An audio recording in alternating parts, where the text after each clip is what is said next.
Nazareth, 2015. One of the greatest archaeological discoveries of the century is revealed to the world.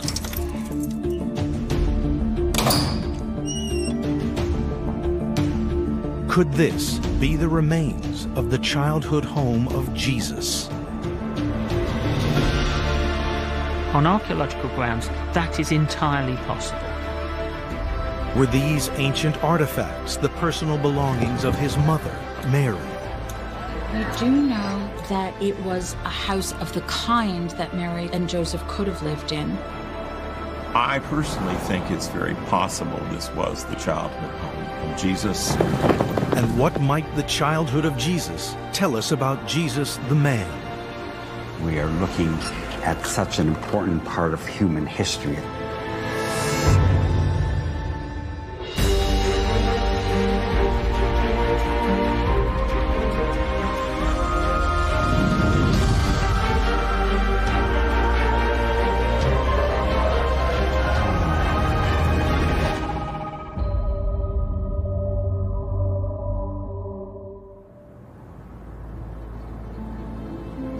According to the Gospels, Jesus spent his childhood in the village of Nazareth, in the region of Galilee.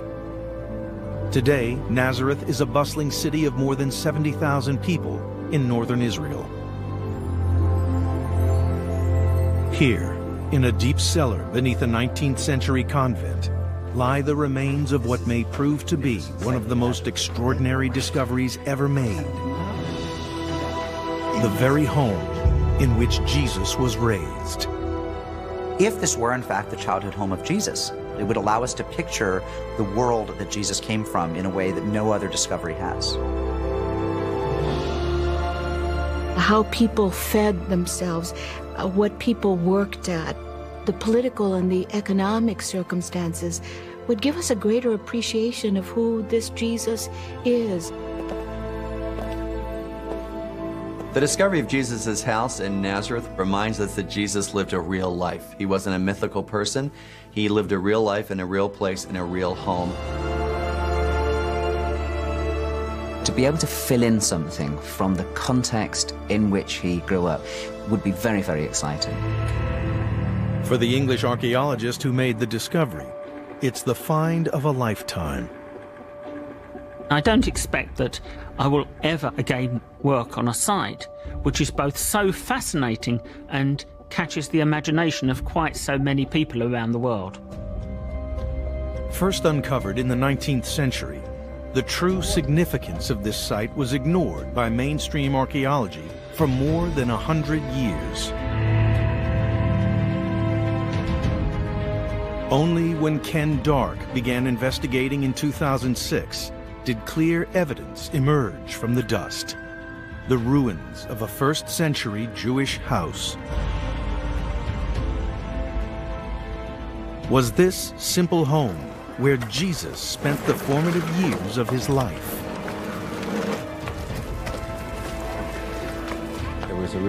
For Canon John Peterson, it's confirmation of an ancient Christian tradition. It's not only exciting and special, but it is mystical, because one enters into dealing with the questions of where did the Holy Family live? Isn't this exciting, though, to be able to think that we are looking at such an important part of human history at this point? Yes. It's possible that this house is the real deal, because we have to remember that Mary was alive during much of the period of the early church and would have passed down the memory of where these places were to the disciples, who would then have venerated them and passed them down further.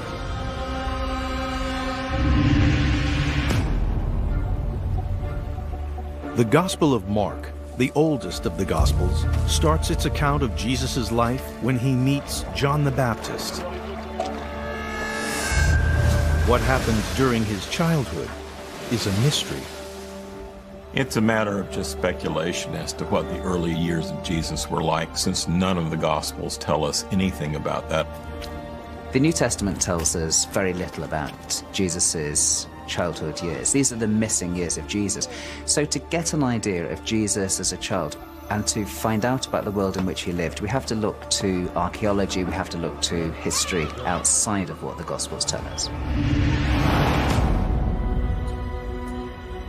One of the very few Gospel stories about Jesus' childhood describes Mary and Joseph's journey to Nazareth from Egypt after the death of Herod the Great. According to the Gospel of Matthew, they don't go to Judea because Herod's son Archelaus is ruling there, and he's even more of a tyrant than his father. So instead they go to Nazareth, which was, according to Luke, Mary's childhood home. When Matthew has the family coming back from the flight into Egypt, it really is a moment where the story shifts over to Mary's world. Jesus will spend the next 30 years of his life living in Nazareth. The town of Nazareth in the 1st century AD is a bit of a mystery. We know nothing about it before the 1st century, and we know very little about it in the 1st century AD. Nazareth was a very small village, so small that it doesn't show up in any of the literature of the day. And it's peasant society, so it was all communal, and they didn't have much. Something I think we have to remember about Mary returning to Nazareth is that in Judaism, the glory of womanhood is having children, and coming back with your first son is really a wonderful moment for her. And it's a sign of favor in the eyes of God. The family making their home in Nazareth is one of the last things reported in the Gospels about Jesus' early life. Is this archaeological site in the modern-day city the place where he spent those missing years? You can't understand Jesus if you do not understand the cultural situation in which Jesus lived. And of course, the rootage of that is here, in this home.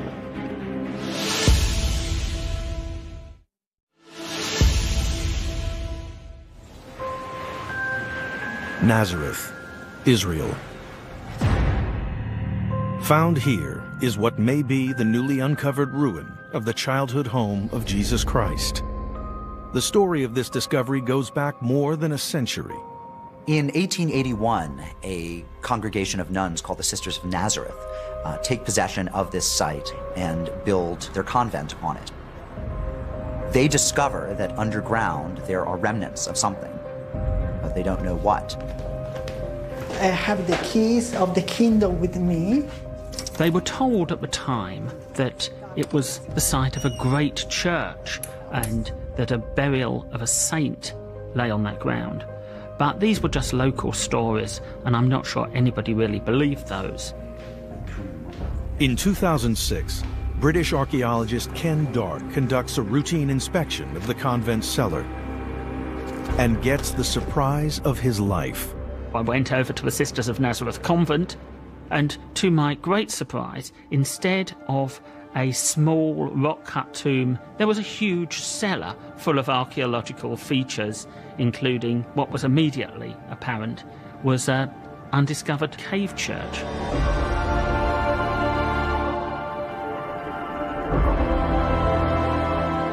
I naturally was amazed to see archaeological features of which mainstream archaeology had been unaware. The remains of the church occupied a large section of one half of the cellar. But who built it and how old it was remained a mystery. I began to look through pilgrimage accounts to see if there was any evidence for this large building and whether any of them told us what this church was dedicated to. The most authoritative description of early Nazareth is called the De Locis Sanctus, the sacred locations. In addition to the biblical account, we actually only have a 7th century pilgrim's account. And he says that there stood 2 churches. One church, which was said to have been built over the childhood home of Jesus, and another big church in the center of Nazareth the Church of the Annunciation. Today, the Church of the Annunciation still stands in the center of Nazareth, attracting tens of thousands of visitors a year. This is the traditional spot where the angel Gabriel was believed to have announced to Mary she was about to give birth to the Messiah. As the mother of Jesus, Mary has always occupied a special place in the hearts of many Christians. Mary is really the closest to God. She is known as the Queen of Heaven and is foremost among all of the saints. Mary's an incredibly important figure for the early church because she's a symbol for women.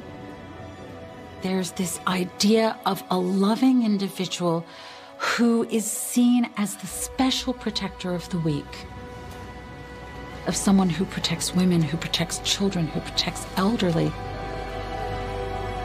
Today, the Church of the Annunciation is the largest in the Middle East. The question is, if the 7th century description of Nazareth is accurate, what happened to the other church that once stood nearby? The church that was said to be built over the childhood home of Jesus is called the Church of the Nutrition, so called because it was where Jesus was nurtured as a child. The big question is where that church is today. It disappeared from history somewhere around the time of the Crusades.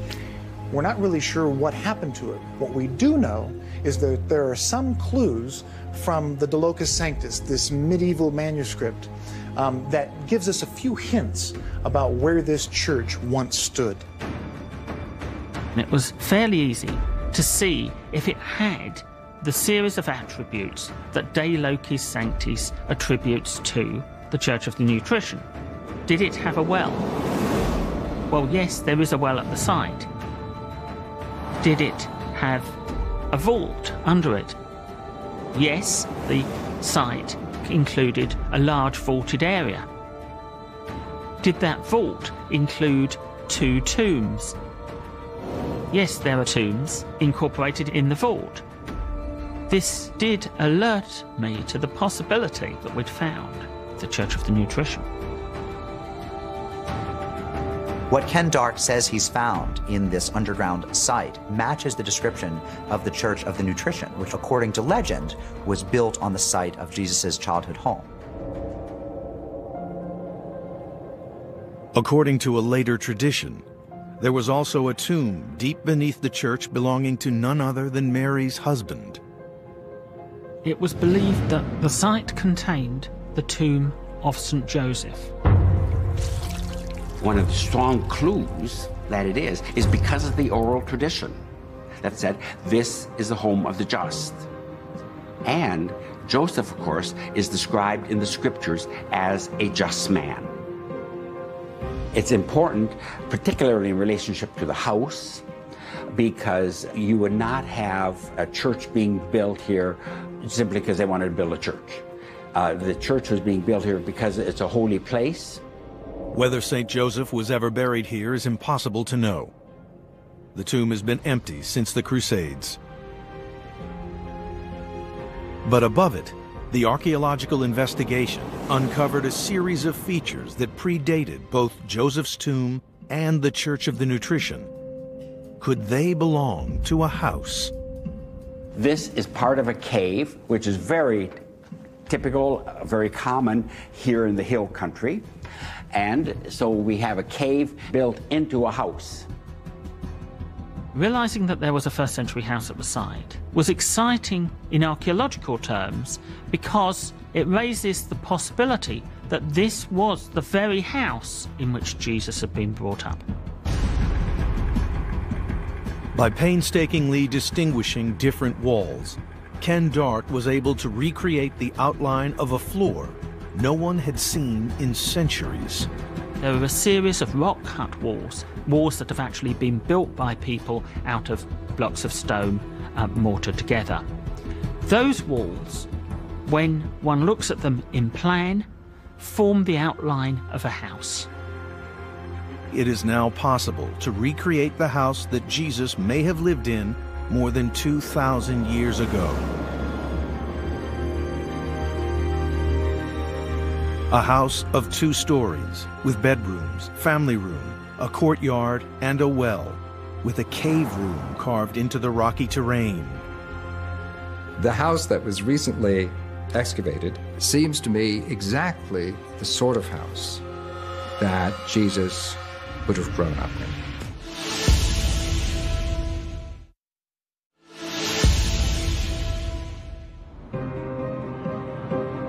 Modern-day Nazareth, location of a major new discovery. Could this be the house where Jesus lived as a boy? And what would it have been like? The Gospel of Matthew describes Joseph as a tecton, but there are different opinions about how wealthy this made him. Interestingly, the craft of tecton was seen as somewhat below that of a peasant, someone who worked the land, because the tecton did not have the benefit of a plot of land. The word tecton is not a technical term for carpenter. It means an artisan of some kind working in stone or wood. And so Joseph has a trade. He has a home, and he's got enough money to get betrothed and to marry a wife. I think 100 years ago, scholars might have thought of Joseph and Mary as a poor family, as a family who were just keeping their heads above water, as it were. Whereas modern scholars are beginning to think that they had a little bit to work with. The family of Joseph was claiming a royal descent. Obviously, the line of David was a very significant one. And so, by definition, that would tend to set them apart from others within a given village or community. Joseph we know a bit more about than the origins of Mary. Within the archaeological site, a series of domestic objects have been recovered. Kept in this simple cabinet, they are tangible evidence that a woman once lived here. And they give us an insight into her life. A spindle whorl is a disc with a hole in the center, used as a weight in spinning wool or other yarn. If you think about a woman's domestic possessions, one of the most important is going to be her spinning gear. Think of the spindle whorl. It's something that she uses every day. It's part of the fabric of her life. Weaving was the ideal activity for an elite woman in antiquity. Had a lot of honor to it, had a lot of respectability. Women who wove fabric were virtuous women. You were a good wife if you were making clothes for your family. So the significance of finding a spindle whorl in this house isn't just that this is part of day-to-day life. It says something about the moral character of the women who live there. If you think about Joseph and Mary's life in Nazareth, it's entirely possible that they were involved in the kind of consumer economy that existed in Roman Galilee. And so I think you shouldn't be shocked to find objects, for example, on an archaeological site that would indicate some kind of prosperity. Amongst the other artifacts are items of jewelry. The bracelets from the site are probably Roman in date, although bracelets of similar form were manufactured for several centuries, so we can't be sure. We have countless texts that suggest that a woman's appearance was important. Wealthy Jewish women no doubt wore jewelry of gold and silver, but poorer women also wore jewelry of wood or glass or metal. Earlier work also found some glass beads at the site. These would be part of a necklace, typical of women's dress across the Roman world. In Galilee in the 1st century, the jewelry that women wore would have been probably stuff that was locally sourced. Wood, or beautiful glass beads, or fiber, perhaps. I think it's conceivable that Mary had jewelry on, that she used to wear jewelry. Earlier finds from site include a series of metal rods with flattened ends. which probably are makeup spatulas. If you were a woman in the first century in a rural place like Galilee, you probably wouldn't want makeup on all the time when you went laboring in the fields, for instance. It would have been reserved for special occasions, perhaps for feast days. It's fair to think of a woman from a family of craftsmen, for example, as having access to at least a modest amount of cosmetics. A woman's life in first century Nazareth was centered on the home and her children. Mary, like most Jewish women, would have spent her day providing for her family, which would have included weaving, fetching water, and cooking. Mary, as a Jewish woman of the first century, would have been responsible for Jesus' religious upbringing. So she would have introduced him to basic moral questions, how to be a good person. If Joseph was away practicing his trade, the person who would be raising the children in the fear of the Lord would have been Mary herself. She might have sung the Psalms to him. She might have told him life lessons using biblical stories, much as people do today. Mary would have been responsible for teaching Jesus what it meant to be a Jew and how to live your life in accordance with God's plan.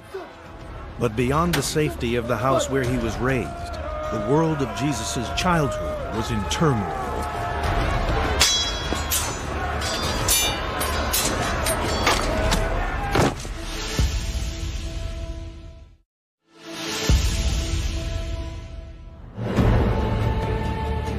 Modern-day Nazareth, location of an archaeological site believed by some to be the very house where Jesus was raised. What appears to be a house built into the side of a hill with a courtyard and multiple rooms. Though the Bible tells us very little about Jesus' childhood, we know from historical sources that turbulent events were taking place in Galilee. How might these events have influenced the man Jesus became? Precisely because Galilee was relatively fertile, it was also a target of opportunity for the Roman occupiers.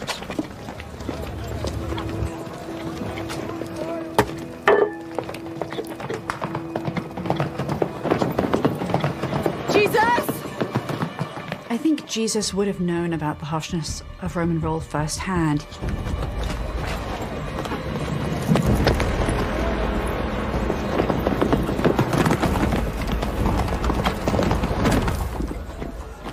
Jews in the first century AD Galilee, the farmers, the artisans, the stonemasons, were among those just trying to eke out a living. They're then required to pay taxes and rent to their Roman occupiers. This would have been a massive burden on their daily life. The most insidious thing about taxation in the Roman provinces is that it's contracted out to private individuals who bid for the job. And so there's a real motivation to bully the locals, to engage in dirty practices collecting the tax. And fundamentally, the system is prone to corruption. They would have felt a great deal of resentment towards the Roman occupiers. Sometime after 4 BC, a violent rebellion breaks out in a town close to Nazareth. Over there, beyond these buildings, is the ancient city of Sepphoris. Sepphoris would have been the major city in the region, while Nazareth would have been but a small village. Sepphoris was a very important town, 4 miles or so from Nazareth. It was the capital of Roman Galilee in the first century AD. This area here behind me was plunged into turmoil. A certain man named Judas led a rebellion against both Rome and the sons of Herod the Great. He did so by entering into the city of Sepphoris, breaking into the armory, stealing all the weapons, and arming his men. Judas the Galilean was a famous rebel against Rome who insisted that the empire had no proper right to be ruling Israel. We know about Judas's revolt from Josephus, who writes about it in his historical documents. Here was a native Jew who could be king over Judea, a new Messiah that many Jews wanted to support. Today, we cannot imagine someone going up against a force such as the Roman Empire in that way. But in Judas' time, the Romans have not been in Israel very long, relatively speaking. For a while, it may have looked like the rebellion would have been successful. But then the Romans sent 15,000 troops down from Syria into Sepphoris to flatten the city and squash the rebellion.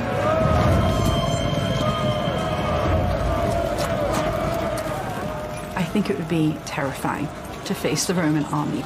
You would know that they were there to utterly destroy you. Judas was hopelessly outclassed in military terms by the Romans.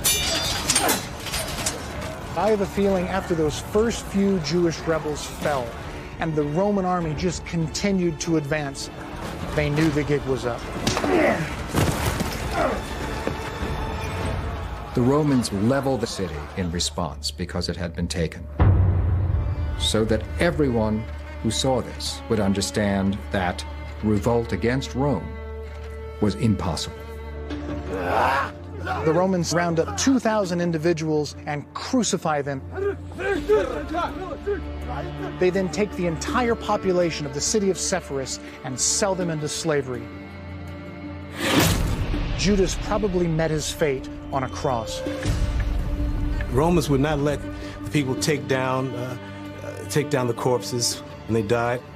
So what you had in Nazareth was the smell of rotting corpses, defecation, urination, and the moans of those who were dying. Sometimes it took days to die.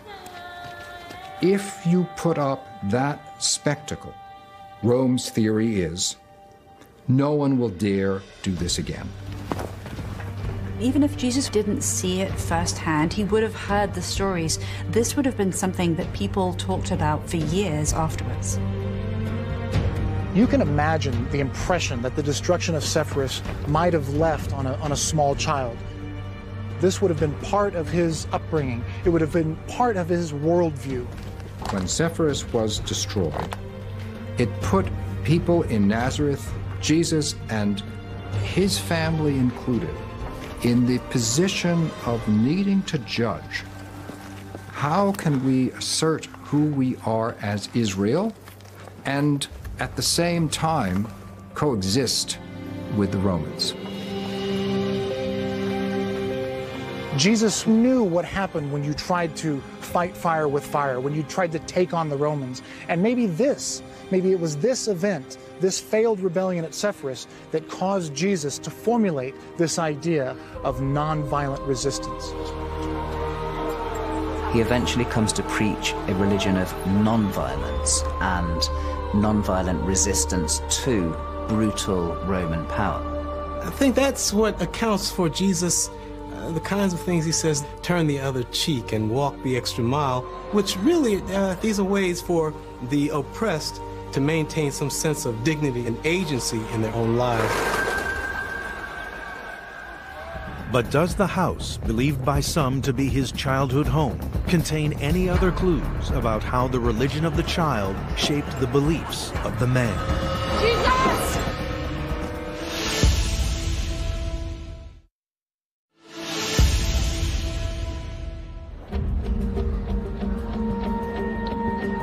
At the Sisters of Nazareth convent in Israel, a decade of archaeological investigation has uncovered the site identified in ancient texts as Jesus' childhood home. Among the finds, spinning gear, jewelry, and most important for dating the site, pottery. The type of pottery associated with the house only came into use at the very turn of the 1st century BC and the 1st century AD. These are pieces of cooking pot, and in fact, you can see on the outside evidence of charring where they've been exposed to the flames of a fire. As well as helping to date the site precisely to the time of Jesus, stoneware found here also provides the strongest evidence that this house was lived in by a pious Jewish family. limestone containers indicate that these were people following Jewish purity laws.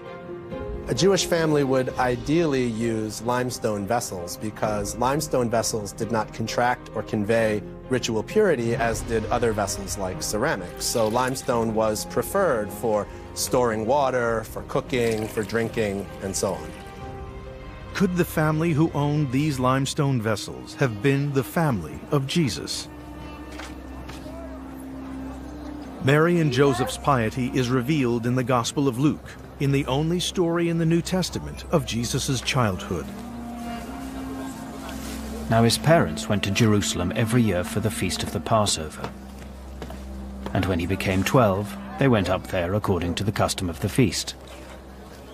The fact that the family of Jesus are regularly going to Jerusalem for Passover suggests that what we've got here is a pious family who have a real adherence to the traditions of Israel and to the Hebrew Bible. The journey from the Galilee to Jerusalem on Passover would have been somewhere in the neighborhood of 100 miles and taken on foot about 7 days. So this was a really big undertaking. Evidence of first-century Jerusalem can be found deep under the modern city.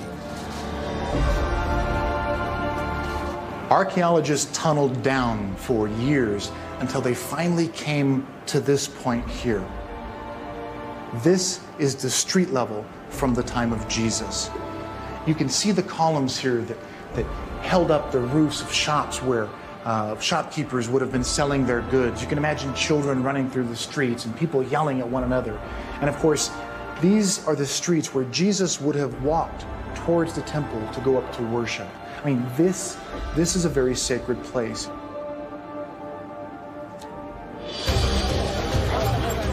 In first century Roman-occupied Judea, Jerusalem at Passover must have been an incredibly busy, chaotic, almost glorious place. There was so much to see, so much going on, so many pilgrims crowding there. The experience of being in Jerusalem for a 12-year-old child like Jesus would have been overwhelming. The sights, the sounds, the smells, but most of all, the sheer number of people. During Passover, Jerusalem's population would have ballooned from 40,000 to around 500,000 people. We know that there were thousands of pilgrims in Jerusalem at this time, and it would have been absolutely thrilling to a young Jew like Jesus. Just imagine what it was like for a 12-year-old boy to be coming from the provinces, from the countries, from the boondocks, to arrive in the big city at a time like this. One cannot overestimate the importance of the temple in first century Judaism. It was the religious center of Judaism, the place where God's presence was understood to reside on earth. It was also the political center of Judaism. It was also one of the major commercial and economic centers of Judaism. Around the vicinity of the temple, there would be people coming in on special trips. There would have been priestly authorities that would have been filled with animals that had been brought there for Passover sacrifices. At some point, Mary and Joseph lose sight of Jesus. It's not difficult to imagine such a thing happening. It's very crowded during the Passover in Jerusalem. In the temple in particular, there would have been a bustling crowd. So it's very easy to imagine that Jesus would get separated from his parents in that kind of scene and become lost. Jesus! And he's not lost for a short period of time. He's lost for 3 days. They must have been insane with worry. I'm looking for my son. He's 12 years old. Where did Jesus go? He's got to be with one of the relatives, right? And he's not. Jesus! Well, the first thing you need to realize is that these ancient Jewish families were extended families. And when you had a child that was on the cusp of manhood anyway, you might well assume he's with this relative or he's with that relative and not look askance at the possibility of that because they're not infants anymore. When Jesus' parents find him in the temple, he says, "Where else do you think I would have been?" There's a sense of him wanting to be in the temple, of him enjoying conversing with the wise people in the temple. And all who heard him were amazed at his understanding and his answers. didn't you know that I had to be in my Father's house? This to Joseph and Mary is a little peculiar and probably quite offensive because he has been lost for 3 days. There's already this budding sense of calling and a special mission that Jesus believed he had. And the end of the story says, and he grew in wisdom and in stature and in favor with God and humankind.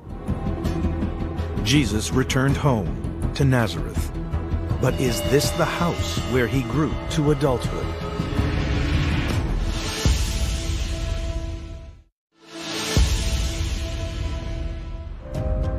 Nazareth, location of a newly uncovered site and archaeological remains of what may be Jesus' family home. The place where he would have lived not just as a boy, but worked as a young man, following in his father's footsteps.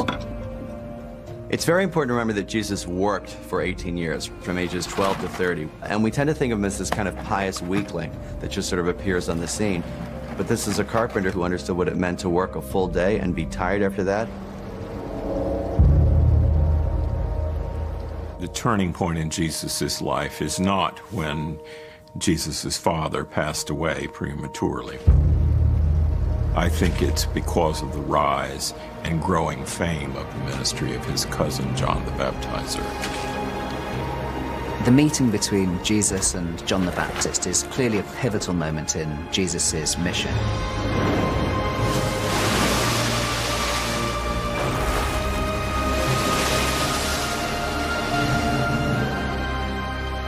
After this moment, you see him really going for his mission with this real force and energy and conviction. A changed Jesus returns to Nazareth, perhaps to this very home. Jesus goes to the synagogue and starts to preach. He comes back to Nazareth to deliver this manifesto. It's really the sermon in relationship to who and what this Jesus is all about. Jesus had a famous saying, "A prophet is not without honor, except in his hometown and amongst his own relatives." He returned to Nazareth, and he preached in the synagogue in Nazareth. According to Luke's account of the incident, he proclaimed that today is the day, now is the year of God's favor, and they found offense in him. Even though he knows that his message is going to be rejected, he says it anyway. The rejection is so strong that they think he's presented himself as a false prophet. This is the kind of event, you know, a rabble in a small town, that the news of that would have quickly spread throughout the town. This young boy, Mary's son, growing up and living a regular life, and how is it now that he is transformed into this messianic figure? I think it was difficult for them just to process it as human beings and to make that transition. They got up and drove him out of the town and led him to the brow of the hill on which their town was built, so that they might hurl him off the cliff. This is Mount Precipice, just outside of the city of Nazareth. This is the spot where the men from the synagogue dragged Jesus with the intention of throwing him off the cliff and killing him. Jesus! I think Mary, like any mother, would have been horrified at what was happening to Jesus. I think she would have been afraid for her son. Things would have been happening very quickly, and she wouldn't really have understood what was going on. He's in a situation that's essentially a riot in the making. But he passed through the midst of them and went on his way. You could see this story as one of the early indications of the miraculous power that Jesus is going to have. It's partly a way of showing that he's a peacemaker, that he's not going to fight back. But it's also a way of showing that he's somehow stronger than that. He's not a weakling that they can bully in that way. Jesus' time in Nazareth had come to an end. So far as we know, he never returned there again. They reject him, and he says, right, I'm carrying my ministry forward, but it will be somewhere else that I will bring what I've come to do to fruition. But has modern archaeology uncovered the home he left behind? First mentioned in a medieval text, then lost for centuries, is this cave church what remains of the ancient Church of the Nutrition? And if so, are the ruins found within it the very house where Mary and Joseph raised Jesus? It's possible that it genuinely was the childhood home of Jesus. On archaeological grounds, that is entirely possible. But it can't be demonstrated. It's difficult to be sure who this house belonged to in the 1st century. It was a house of the kind that Mary and Joseph could have lived in. The pottery, the limestone vessels, the construction of the house, the dimensions, all make it likely that this is Jesus' house. And it makes sense that early Christians would have treasured that location and passed it on to later pilgrims. So a lot of it fits together, and a lot of it seems to make it likely that this could be the house of Jesus, Mary, and Joseph. I think that the Sisters of Nazareth convent is most likely the Church of the Nutrition mentioned in the De Locis Sanctus. The big question is whether or not this is actually the childhood home of Jesus. And we may never know the answer to that question.